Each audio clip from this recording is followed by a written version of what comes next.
자, 온라인으로 성탄 축하 예배를 드리는 우리 모든 성도들의 가정 가운데도 하나님의 사랑과 은혜가 충만하시기를 바랍니다. 성탄절에는 우리 흔히 이제 메리 크리스마스 이렇게 인사하잖아요. 메리 크리스마스 이렇게 인사하는데 이 메리 크리스마스라는 말이, 이 메리라는 말이 즐겁다는 뜻이에요. 즐겁다. 크리스마스라는 것은 그리스도의 탄생일이다, 생일이다 이런 뜻이거든요. 그러니까 그리스도가 탄생했으니 즐겁고 기쁘다. 이것을 만나는 사람마다 그리스도가 태어나셔서 우리는 즐겁고 기쁘다 하고 이 기쁨을 전하는 그런 인사입니다. 메리 크리스마스 이렇게 하는 거죠. 자, 오늘 특별한 날이니까 옆 사람에게 메리 크리스마스 이렇게 인사합시다. 시작. 정말 아기 예수로 오신 예수님의 그 정신이 우리 교회 가운데 가득하시기를 주의 이름으로 축원합니다. 제가 부목사로 있을 때에 도시에서는 이제 신생아들이 자주 태어나요. 뭐 우리 시골에는 그렇게 신생아들이 많지 않지만 그러면 이제 우리 담임 목사님께서 꼭 그 신생아 출산해서 감사 예배를 드릴 때 자주 말씀을 인용하고 그 말씀에 의지해서 설교했던 그 본문이 있어요. 그 본문이 어디냐면 요한복음 16장 21절 말씀이거든요. 자, 화면을 보시면 자, 다 함께 읽겠습니다. 여자가 해산하게 되면 그때가 이르렀으므로 근심하나 아기를 낳으면 세상에 사람 난 기쁨으로 말미암아 그 고통을 다시 기억하지 아니하느니라. 아멘. 아마 우리는 TV에서나 주변에서 아이를 받아들고 아주 그냥 엉엉 우는 엄마를 봤을 거예요. 감격해서 울고 있는 이제 아빠를 볼 수 있을 겁니다. 사람 난 기쁨인 것이죠. 귀한 생명이 태어나는 거예요. 그래서 감격해서 눈물을 흘리는 그런 모습들을 우리가 보지 않습니까? 이 말씀에 사람 난 기쁨, 세상에 사람 난 기쁨이다. 사실 이 세상에 사람 난 기쁨이 고스란히 담겨져 있는 것이 뭐냐? 그럼 생일입니다. 생일. 부모님들이 여러분 태어날 때 뭐 언제 몇 날 며칠에 태어나셨을 거예요. 그 몇 날 며칠에 태어나셨을 때 기억납니까? 그 기억난 사람이 이상한 사람이에요. 우리는 잘 몰라요. 그때 누가 옆에 있었는지, 내가 태어날 때 어떤 상황이었는지 우리는 잘 몰라요. 아무도 몰라요. 언제 태어났는지도 몰라요. 누가 알려줬느냐면 부모님이 알려줬어요. 너는 몇 날 며칠 태어났고 몇 시에 태어났어. 그러니까 우리가 아는 거예요. 그러니까 이 생일이라는 거는 사실은 부모님이 우리에게 알려준 거죠. 부모님께서 이 아이가 태어날 때 사람 난 기쁨을 고스란히 다 담아가지고 날짜를 정해서 이게 네 생일이야 하고 알려주는 날. 이 사람 난 기쁨이 가득한 날 생일이죠, 생일. 그러니까 여러분 성탄절이 무슨 날이냐? 그러면 예수님 생신이다 그 말이에요. 이 사람 난 기쁨이 가득한 그날 예수님이 태어나신 생신이다. 그렇게 말할 수가 있겠죠. 그런데 예수님의 생신은 특별한 의미를 지니고 있어요. 단지 우리가 10달 동안 뱃속에 어머니 뱃속에 있다가 아이가 태어나면 그것으로 감격해서 기뻐하는 그것 이상의 특별한 의미가 성탄절 예수님의 생일에는 담겨져 있는 것이죠. 사실 예수님이 세상에 난 기쁨이 예수님의 성탄절에 그것이 없는 것은 아니에요. 아니 맞죠? 세상에 난 기쁨이 있지 않습니까? 여러분이 존경하는 분이 계시는데 그분이 생신이에요. 우리는 뭐 기억하죠. 전화라도 하잖아요. 생신 축하드립니다. 그렇잖아요. 내가 목숨을 다하도록 사랑할 만한 그런 사람이 있는데 그분이 생일이에요. 그러면 우리도 그 즐거움을 함께 누리지 않습니까? 단지 예수님의 생신이라는 그 의미 속에는 내가 존경하기 때문에, 사랑하기 때문에, 아니면 그저 귀한 생명이 이 땅에 태어났기 때문에 기뻐하고 즐거워한다, 그런 의미로는 부족해요. 그것 말고도 더 비밀스럽고 특별한 의미가 그 안에 담겨져 있는 것이 성탄절입니다. 성경은 이 성탄절에 대해서 이렇게 지금 설명하고 있습니다. 여러분, 우주와 만물의 창조자가 하나님이시죠. 하나님은 우주와 만물을 창조하시고 다스리실 때 하나님의 특별한 계획을 가지시고 이 모든 것들을 통치해 나가시거든요. 그런데 하나님께서 예수님을 이 땅에 보내주셨는데, 예수님을 이 땅에 보내실 때는 하나님의 특별한 계획이 있었다는 거예요. 하나님의 특별한 계획이 있었고, 이 특별한 계획을 이루시기 위해서 예수님을 이 땅에 나게 하신 거예요. 하나님의 특별한 계획을 이루시기 위해서 예수님을 이 땅에 보내신 것이 지금 성탄절의 사건이다, 그렇게 말씀드릴 수가 있는 겁니다. 요한일서 4장 9절 말씀을 우리 한번 보도록 하겠습니다. 요한일서 4장 9절입니다. 하나님의 사랑이 우리에게 이렇게 나타난 바 되었으니 하나님이 자기의 독생자를 세상에 보내심은 그로 말미암아 우리를 살리려 하심이라. 아멘. 이 말씀 우리가 잘 보셔야 됩니다. 아주 중요한 말씀들이 지금 나오고 있어요. 여러분, 이 말씀 보시면 하나님의 사랑이 우리에게 이렇게 나타났다. 자, 그걸 말씀하고 있지요. 여러분, 하나님이 우리를 사랑하신다는 것이 이렇게 나타났다는 거예요. 지금 하나님의 말씀이 그렇습니다. 하나님 우리를 사랑하시는데 하나님이 우리를 사랑하신다는 증거가 나타났다는 거예요. 확실한 확증이 나타났다는 거예요. 그럼 그게 뭐냐? 오늘 이어지는 말씀 보니까 독생자를 세상에 보내신 거래요. 그러니까 예수님이 이 땅에 오신 것은 하나님이 우리를 너무나 사랑하신다는 증거라고 성경은 말하고 있어요. 예수님의 생일은 하나님이 우리를 너무나 사랑하시는데 나를 사랑하신다고 하는 증거, 그 확증, 그게 바로 이 성탄절이다 말이죠. 자, 이 말씀을 정리하면 이렇습니다. 그래서 성탄절은 하나님께서 우리를 얼마나 사랑하시는지를 알려주시는 증거가 된다. 그렇게 우리는 이 성탄절을 볼 수가 있는 것이죠. 그렇게 말씀하시면서, 자, 이어지는 말씀 보시면 그로 말미암아 우리를 살리려 하심이라 라는 말씀이 나옵니다. 그로 말미암아 우리를 살리려 하신다. 우리를 너무나도 사랑하시는 하나님께서 우리를, 여러분을, 저를, 우리 모두를 살리기 위해서 예수님을 이 땅에 나게 하셨으니 이 날이 특별한 사건이다. 그래서 이 날이 기뻐하고 즐거워하는 그런 날이다. 그렇다면 여러분, 하나님은 이 계획을 가지시고 예수님을 이 땅에 보내셔서 우리를 살리셨는데 어떤 특별한 계획을 갖고 계셨는가? 우리를 살리기 위한 특별한 계획이었던 거죠. 우리를 살리려고, 우리를 살리시려고 예수님을 이 땅에 보냈다. 단지 훌륭한 위인, 위대한 인격자, 그분이 낫다, 그래서 우리는 이 날을 기억한다, 그런 의미가 아니라 우리를 살리기 위해서 하나님께서 미리 계획하시고 역사 속에 예수님을 보냈다. 그날이 바로 성탄절이다 하는 것입니다. 우리가 잘 아는 바와 같이 예수님은 날 때 그 부모로부터 예수라는 이름을 받았어요. 여러분도 다 이름을 받으셨죠? 예수님도 그 부모가 예수라고 이름을 지었어요. 그런데 여러분, 성경을 보십시오. 예수라는 이름을 부모가 줬지만 이 부모에게 예수라고 하라고 지시하신 분이 있어요. 하나님께서 그의 어머니에게, 그리고 그 육신의 아버지에게 예수라고 해야 된다. 반드시 이름을 예수라고 해야 된다. 그렇게 말씀하셨어요. 누가복음 1장 31절 말씀을 보십시다. 보라, 내가 잉태하여 아들을 낳으리니 그 이름을 예수라 하라. 처녀인데 하나님께서 성령으로 너희가 잉태했다는 것을 알리시고는 두려워 떠는 이 마리아에게 하신 말씀이에요. 보라, 네가 잉태하여 아들을 낳게 될 것이다. 그런데 태어나면 이름을 예수라고 해야 된다. 이렇게 했다는 거예요. 당시에 이 마리아는 요셉과 약혼한 상태였어요. 이 결혼입니다. 결혼한 상태였어요.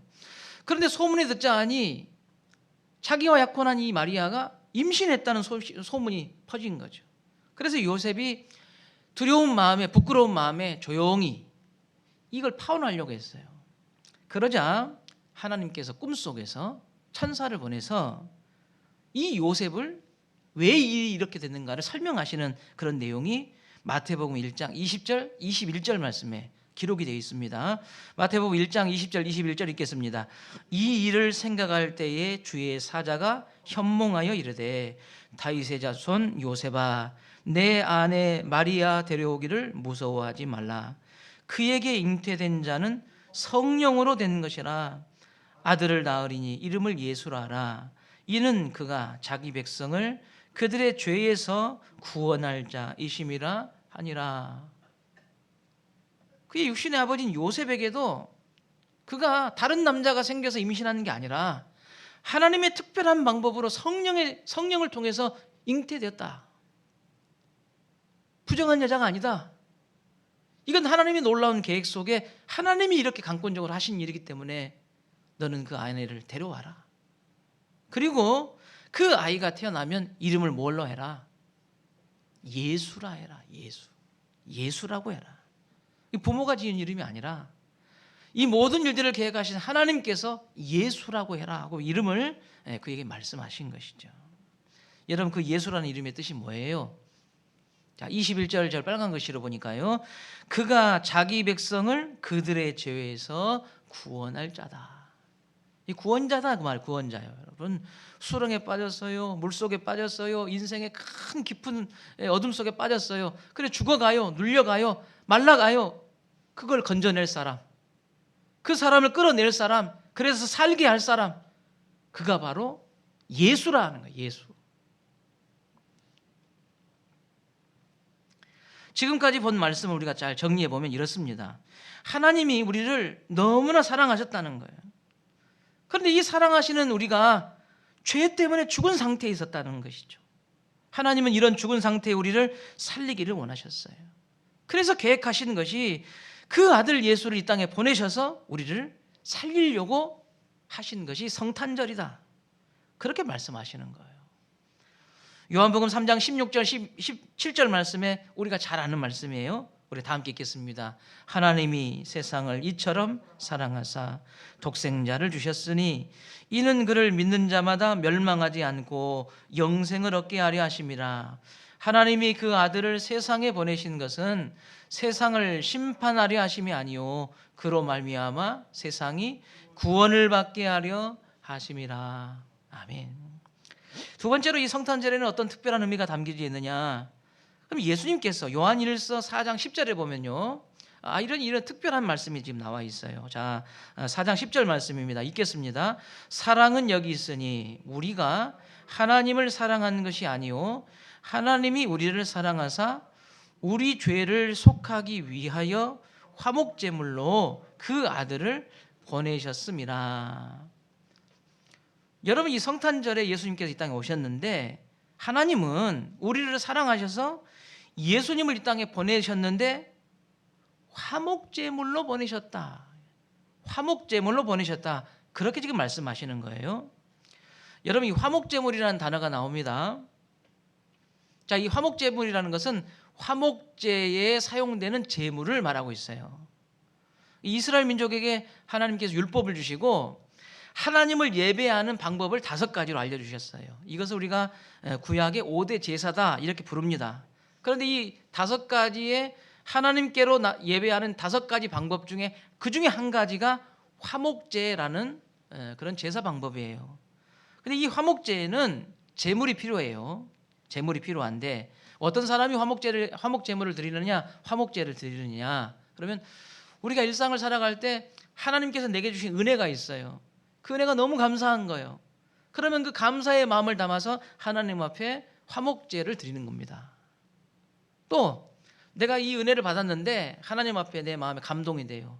내가 이제는 이렇게 살아야 되겠다 하고 마음의 결단이 일어나고 하나님과 약속하고 싶은 그런 마음의 이 믿음이 일어나는 거예요. 그때에 화목제를 정해서 하나님 앞에 예배 드리는 거예요. 자, 그런데 문제가 있어요. 이 예배를 드리는 사람이 누구냐면 사람이 예배를 드려요. 그런데 이 예배를 받으실 분은 하나님이시죠. 그럼 하나님과 사람 사이에는 가장 심각한 문제가 있습니다. 그럼 뭐냐면 죄의 문제예요.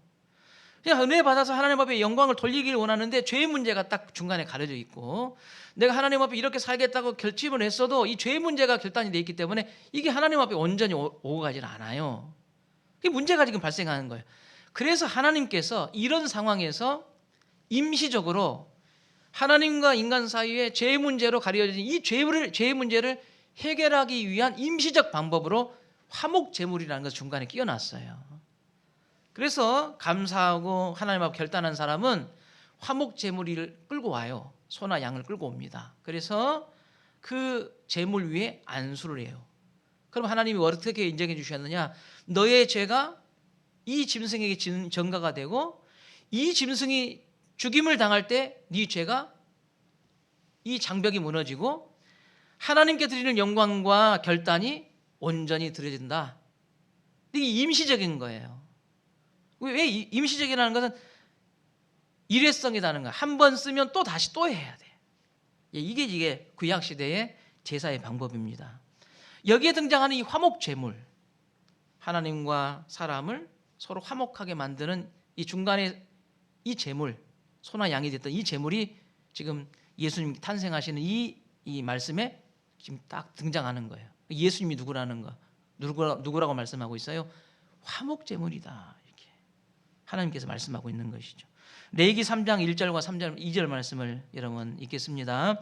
사람이 만일 화목제의 제물을 예물로 드리되 서로 드리려면 수컷이나 암컷이나 흠없는 것으로 여호와 앞에 드릴지니 그 예물의 머리에 안수하고 회막문에서 잡을 것이요 아론의 자손 제사장은 그 피를 제단 사방에 뿌릴 것이며.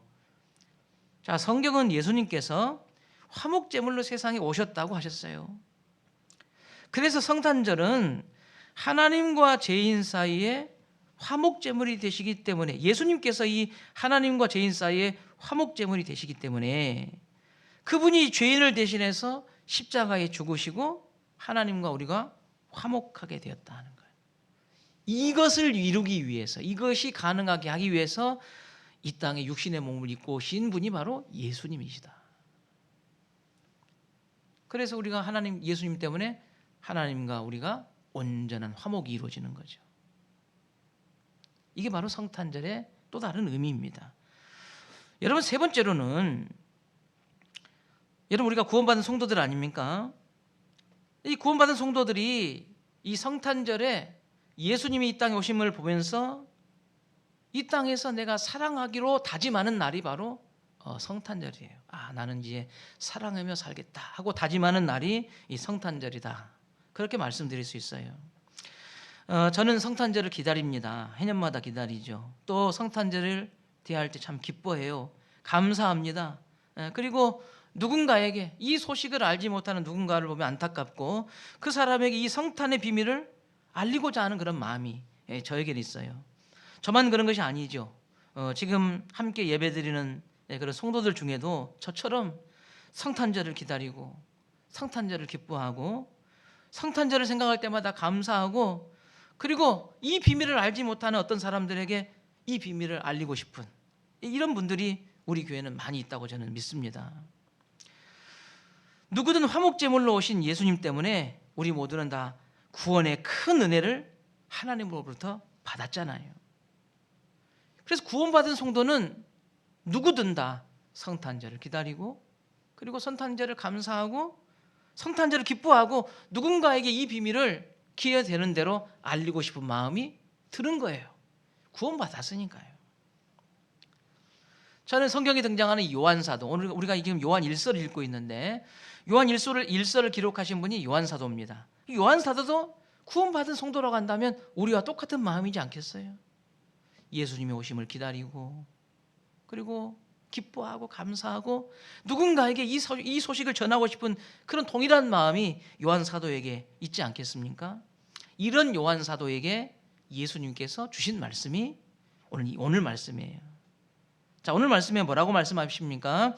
4장 11절 12절 말씀 우리 다 함께 읽겠습니다. 사랑하는 자들아, 하나님이 이같이 우리를 사랑하셨은즉 우리도 서로 사랑하는 것이 마땅하도다. 어느 때나 하나님을 본 사람이 없으되 만일 우리가 서로 사랑하면 하나님이 우리 안에 거하시고 그의 사랑이 우리 안에 온전히 이루어지느니라. 아멘. 요한 사도를 통해서 지금 초대교회 성도들에게, 그리고 요한 사도를 통해 지금 함께 예배하는 우리에게 하나님께서 말씀하시는 거죠. 뭐라고 말씀하십니까? 너희는 사랑을 받은 자다. 하나님의 이 특별한 사랑을 받은 자다. 그러니 이제 서로 사랑하라. 내가 하나님으로부터 특별한 사랑을 받았다고 한다면 너는 이제 사랑하라. 너희는 서로 사랑하라. 이렇게 지금 하나님께서 말씀하고 있는 것입니다. 여러분, 우리가 하나님의 특별한 사랑을 받은 사람으로서 이 성탄의 비밀을 다른 사람에게 알리고자 하는 그런 마음이 있잖아요. 그러려면 그 사람들에게 만나서 예수님이 어떤 분인지, 하나님이 어떤 분인지, 하나님이 어떤 계획을 우리에게 갖고 있는지 우리는 설명해야 돼요. 전도해야 되는 거죠. 그런데 여러분, 우리가 그 사람을, 이 성탄의 비밀을 모르는 사람에게 이 성탄의 비밀을 막 알려주면 좋아하는 사람도 있고 싫어하는 사람도 있어요. 예, 좋아하는 사람도 있고 싫어하는 사람도 있어요. 실제로 이런 소식을 전해 듣고 누군가는 나도 교회를 다녀야 되겠다, 이렇게 마음에 결심하는 사람이 있더라고요. 그런데 어떤 사람은 싫어하더라고요. 또 시작한다, 막 귀찮아하고 막 안 들으려고 하고 핑계대고 막 오히려 막 뒤돌아서서 우리에게 막 이제 짜증나는 표정을 하고 막 정말 비꼬고 막 우리를 막 속상하게 만드는 이런 사람들도 있잖아요. 그래서 우리가 누군가를 만나서 하나님의 말씀을 전한다는 것은 어떤 사람에게는 좋기도 하지만 어떤 사람은 되게 귀찮아서 마음의 문을 꽉 닫아버리는 이유가 되기도 합니다. 실제로 여러분 그런 경험 많이 해보셨을 거예요. 그런데요, 이 성탄의 기쁨과 이 비밀을 전하는 데에 아무리 해도 전혀 탈나지 않고 싫어하지 않는 방법이 있어요. 성탄의 기쁨을 전해야 되는데 탈나지 않고 누구든 잘 받아들일 수 있는 방법, 그건 뭐냐? 사랑하는 것입니다. 사랑하는 거예요. 여러분, 우리가 예수님의 살아계심을 사랑으로 전할 때요, 싫어하는 사람 하나도 없어요. 혹시 여러분이 예수님의 이 사랑, 하나님의 사랑을 전하려고 누군가를 열심히 사랑했는데 그 사람이 처음에는요 경계할 수 있어요. 뭐 돈 빌리려고 저런다냐, 뭔 또 내 뒤통수를 치려고 저런가, 이렇게 우리가 의심할 수 있습니다. 그런데 쭉 지켜봤더니 보증서 달라고 하는 것도 아니고 돈 빌려주라는 것도 아니고 뭔가 나한테 막 꿍꿍이가 있어서 그런 게 아니라 한결같이 사랑해 주거든요. 그러면 여러분 싫어하던가요? 전혀 싫어하지 않아요. 오히려 뒤로 뺐던 엉덩이를 좀 더 가까이 다가가지고 가까이 지내려고 한단 말이에요. 여러분, 하나님의 살아계심과 예수 그리스도의 사랑을 전할 때 사랑만큼 좋은 게 없어요. 사랑하는 것만큼 강력한 게 없단 말이에요. 탈나는 것도 없어요.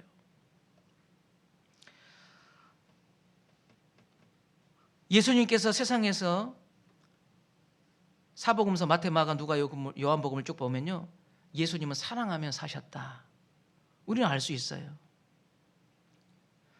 자기보다는 다른 사람을 위해서 사신 것이 예수님의 인생입니다. 이 땅에 예수님의 삶은 나보다는 다른 사람을 위해서 사셨어요.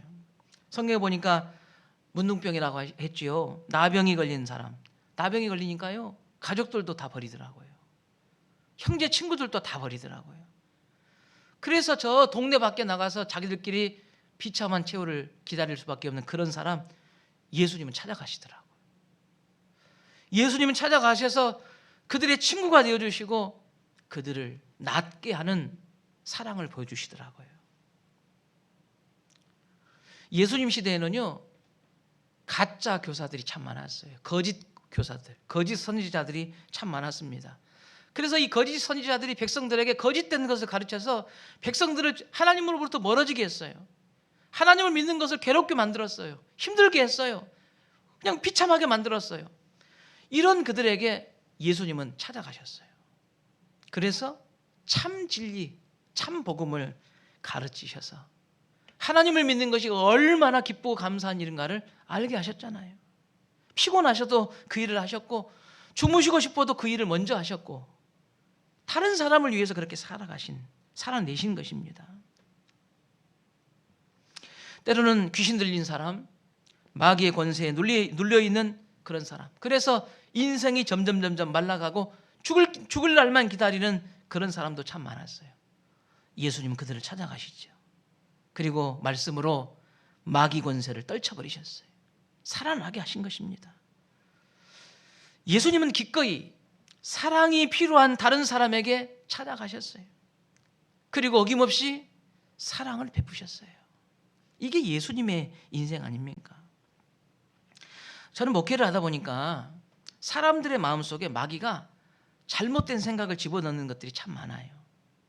교회 성도들도 마찬가지지만요, 교회 성도뿐만이 아니라 세상 사람들은요, 마귀가 힘들이지도 않게 이런 생각을 막 그냥 집어넣고 뿌려놓더라고요. 자, 그게 뭐냐면 믿는 성도들이나 믿지 않는 사람들의 마음속에다 마귀가 어떤 생각을 집어넣냐면 너를 위해 살아라, 너를 위해 살아, 이걸 막 심어놓습니다. 너를 위해 살아, 네가 중요한 거야, 너를 위해 살아, 이렇게 지금 뿌려놓는 것이죠.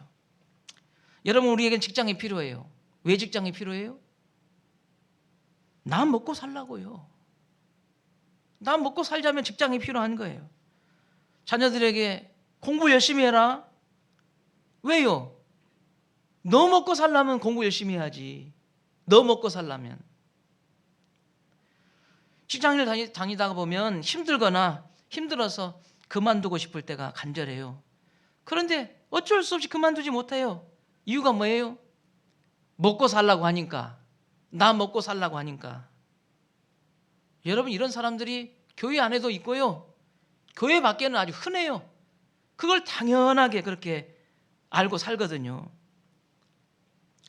그런데 우리가 나를 위해서 사는 것 같지만요, 사실은 나를 위해 사는 게 아니라 다른 사람들을 위해서 사는 게 맞아요. 자, 왜 그런가 보세요. 우리가 밭에서 참 싱싱한 채소가 있어서 이거를 길가에 나가서 지나가는 사람들에게 팔아요. 여러분, 마귀는 이런 일들을 막 먼지 날리고 햇빛 쬐고 피곤하고 때로는 사람들 지나가니까 창피하고, 그런데도 물건을 내놓고 채소를 팔아요. 왜요? 왜? 마귀는 우리에게 이렇게 말해요. 먹고 살려면 어쩔 수 없어, 이렇게 하거든요. 그런데 여러분, 이 채소를 살아가는 사람 보세요. 내가 정성스럽게 잘 가꿔진 이 채소가 저 사람에게 가야 저 사람이 사는 거예요. 채소를 갖다 놓고 파는 것도 남을 위해서 파는 거예요. 사실은 나를 위해 파는 것이기도 하지만 남을 위해서 꼭 필요한 것인 거예요. 이게 몸이 아파서 병원 가면 그 환자들이 오면 접수 받잖아요. 간호사들이 접수도 받아주잖아요.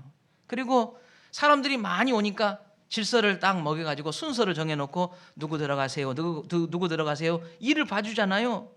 의사 선생님이 잘 진찰하고 난 다음에 약도 처방 내리고 그 다음에 주의할 사항들도 다 전달하면 간호사들이 이렇게 저렇게 잘 전달해줘요. 왜 이렇게 해요?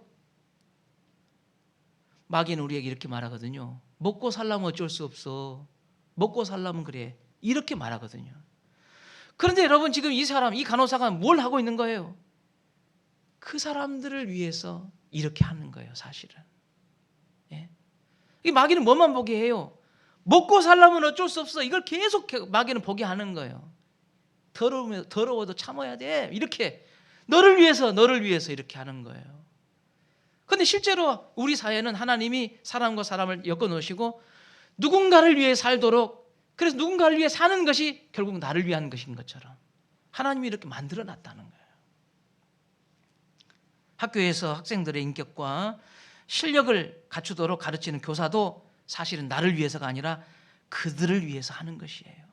가정에서 밥을 짓고 빨래하고 청소하고 자녀를 돌보는 것도 사실은 다른 사람을 위해서 하는 것이잖아요.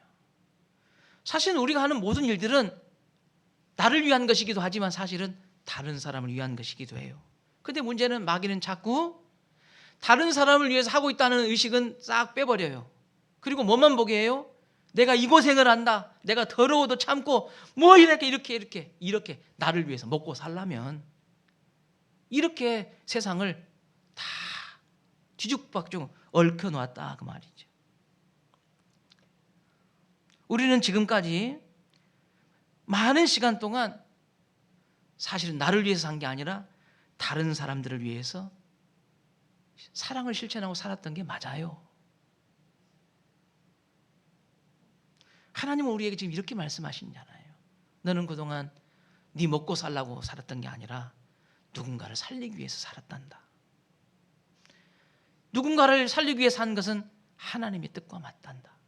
너는 그렇게 살아왔단다. 이렇게 지금 말씀하시는 거잖아요. 여러분, 우리 성도들이 내가 하는 여러분 이런 일들이요, 나는 누군가를 위해서 이렇게 일한다. 어때요? 대단하지 않아요? 누군가를 위해서 이렇게 살았더니 나에게도 수입이 얻어지고, 누군가를 위해서 이렇게 했더니 나도 먹고 사는 것도 좋아지고, 덤으로 이렇게 얻어지는 거예요.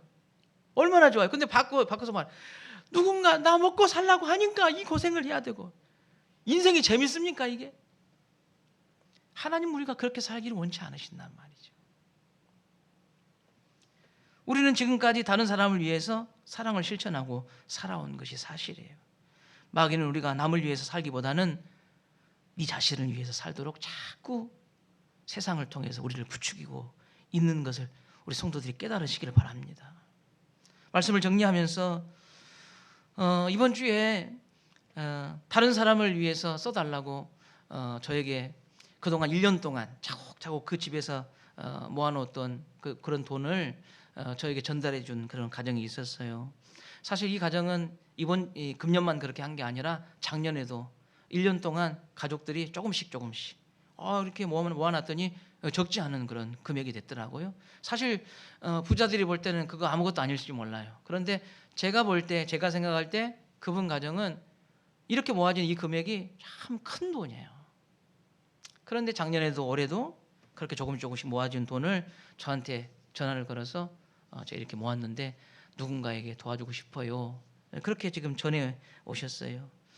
그래서 기도하는 중에 참 어려운 교회가 코로나 때문에 힘들어하는데 그 교회 좀 도와주면 어떻습니까? 이렇게 이야기하시더라고요. 제가 그래서 그걸 받아다가 그 교회에 전달했습니다. 코로나19가 우리 교회는 물론 전국에 다 지금 힘든 상황입니다만은 그나마 우리 교회나 다른 그런 교회들은 피해가 있지만 견딜만 해요. 그런데 정말 도시에 있는 그런 개척교회, 미자립 교회들은요, 성도들이 아예 오질 않아요.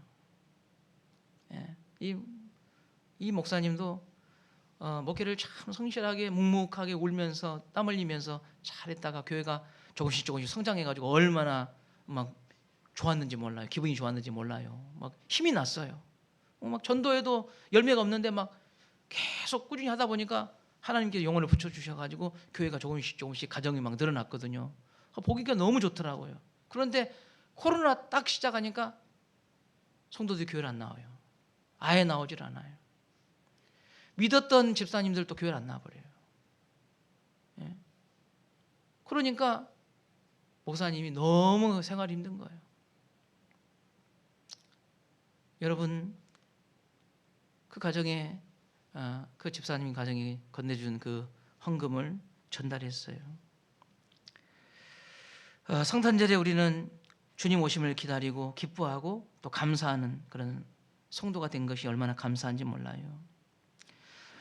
이런 예수님을 전할 수 있는 가장 탈없고 확실한 방법이 있다면 사랑하는 것입니다. 여러분, 우리 세상을 보세요. 형편과 처지가 어려움에 처한 분들이 참 많아요. 여러분, 적어도 우리는 병원에 있지는 않잖아요. 그런 의미에서 나보다는 병원에 있는 분들이 나보다 더 형편과 처지가 어려운 분들이잖아요.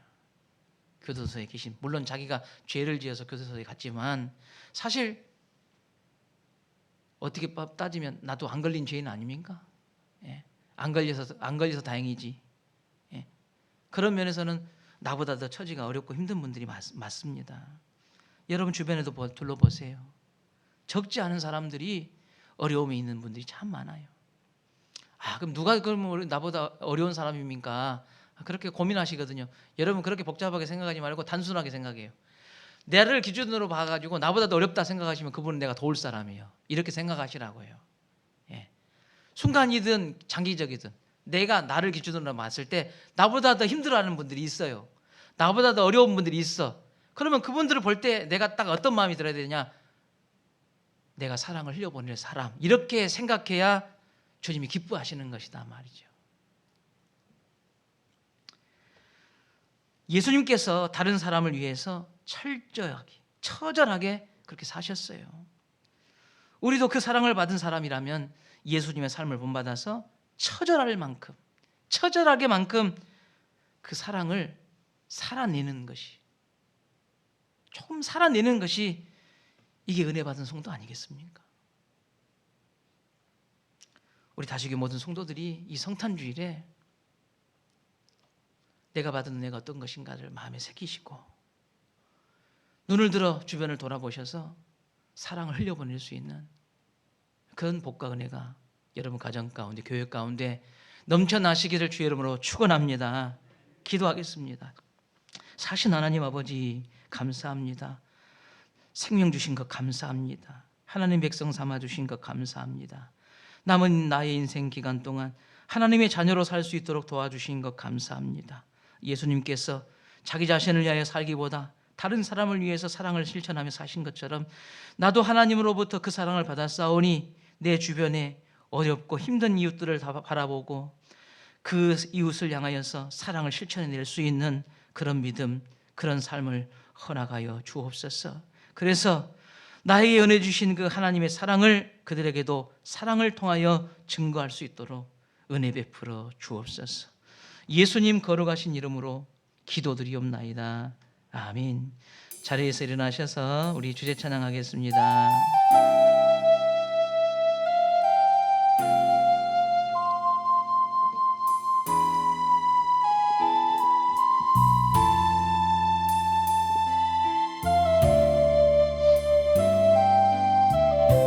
능력 위에 능력으로, 능력 위에 능력으로 나를 향한 주 뜻 이루시고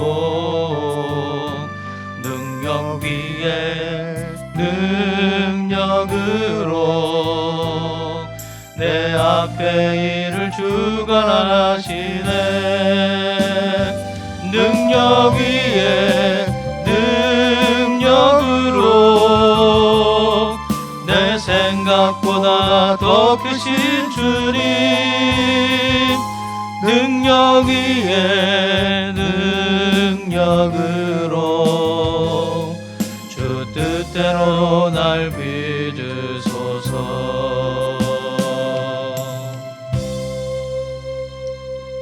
이제는 예수 그리스도의 은혜와 하나님 아버지의 크신 사랑과 성령의 충만하시고 교통하시고 역사하시는 놀라운 은혜가 성탄절에 하나님 앞에 예배하는 성도들의 가정과 직장과 저들의 인생 위에 이제부터 영원토록 함께 있을지어다.